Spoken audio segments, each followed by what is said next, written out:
And I would tell you that this version was pretty bonkers. I really loved this character because it was pretty much you're always hitting for the small amount of damage, especially.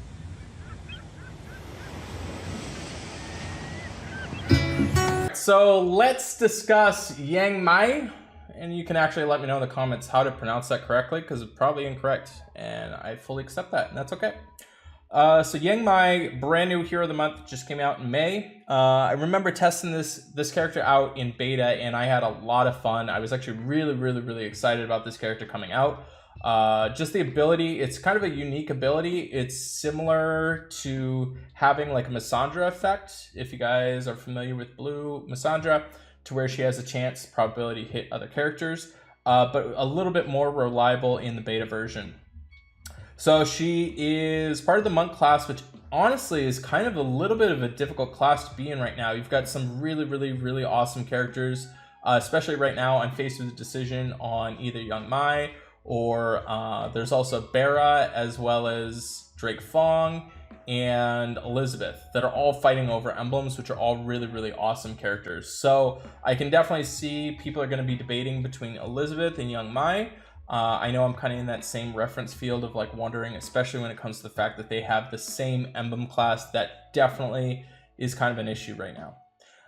As far as her passive, she has a status effect on mana reduction.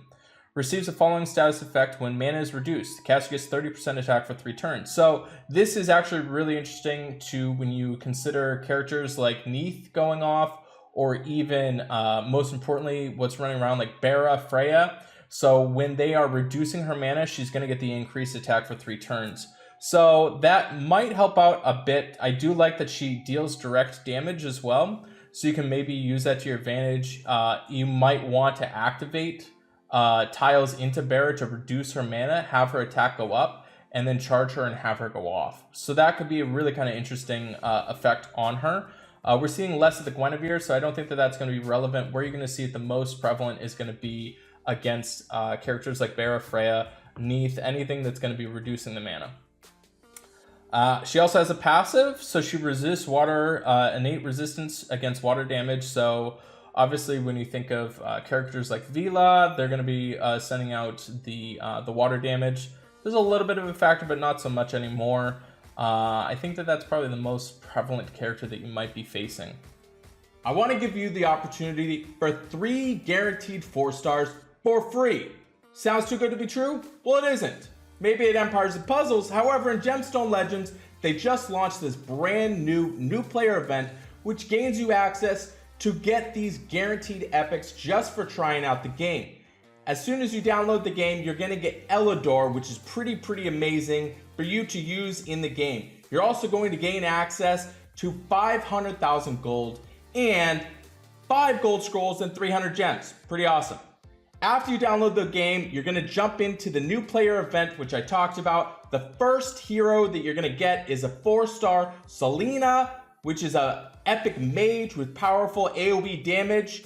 The next event, you're going to get 6 legendary 5-star artifacts, which is definitely going to outfit your crew to help you out. And then you're also going to get 1 platinum scroll, which, let me tell you, this thing is pretty amazing. It comes with 8% odds getting a legendary. So you're going to get 3 free epics, with one of them being a chance at a 5-star. They are about to launch this brand new skill up feature, which allows you to take your duplicate heroes and add them into skill points to a specific hero. Super awesome feature. I've been begging Empires and Puzzles to do something that we can do with all the duplicate heroes. Now's your chance. Gemstone Legends, you get to use either rare, epic, or legendary tomes, or you can use duplicates of the hero to level them up. This is going to be really attractive to all the free-to-play players, because now you get a lot more usage out of specific individual characters that you might not have used before. Go ahead and check out Gemstone Legends. Click on the link in the description. Make sure you use hashtag Anchor_2021 hashtag to get all the free bonus gifts. Thanks so much, Gemstone Legends. Let me dive back into the video for you guys. As far as her stats, she's got 743 on her attack, 762 defense, and 1369 on her health. Stats-wise, nothing really jumps out, but nothing's bad. I would say overall pretty well balanced, but pretty high stats, above the average on all of them. So obviously the stats it's going to be great, but nothing is really like crazy out there. It's kind of unique. With her being running at fast speed, 280% damage to the target. And then also has a 50% chance for additional hits on random enemies up to 4 times. Additional hits deal minor damage. So can go off and hit additional targets with her running at fast speed. Caster receives gets the following status effect for each hit. So every single time it hits, she's also increasing her stack size by 5%. Maximum stack size is 10%. So she can go up to plus 50% attack if she has 10 attack hits. So the stack is kind of interesting because it's just a flat ability that's going to consistently go off. Whereas we see characters like Scott E, which essentially puts a stack on it. These are going to be cleansable sometimes, but they're going to stay on the character until it is cleansed out. So it doesn't go away in turns, it's just going to stay there. And then she also sets up the Elemental Link, which is going to give all fire allies small amount of mana at the end of each turn for 4 turns. This effect can't be dispelled. So obviously increasing the probability of you using mono with her. So she obviously pairs really well with other characters in the red. And then when you look at like Marjana costume and Yang Mai are going to be really working well together. So you throw down the elemental defensive down, and they're also pairing at the same speed too. So that's going to be really effective. So here's the issue though. This is the beta version that I tested and used, and it was 270% damage to the target and has a 70% chance to hit additional random enemies up to 4 times. So that's the version that I tested, and I would tell you that this version was pretty bonkers. I really loved this character because it was pretty much you're always hitting for the small amount of damage, especially at fast speed, and then you're also increasing the stack size, so she's just going to be dealing damage for each additional time. Now, I worry that going down to the 50% that we're seeing here in the current live version, that it's going to be a little bit of an issue, but I still think it's going to be a really great character overall in general. You probably will see this character on defense, especially paired with like the likes of like Frigg, stuff like that. I think people are excited to try her out.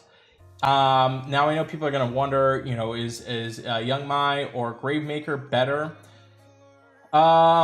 It's really tough to say. I think that they're similar, but I still think that they're different enough.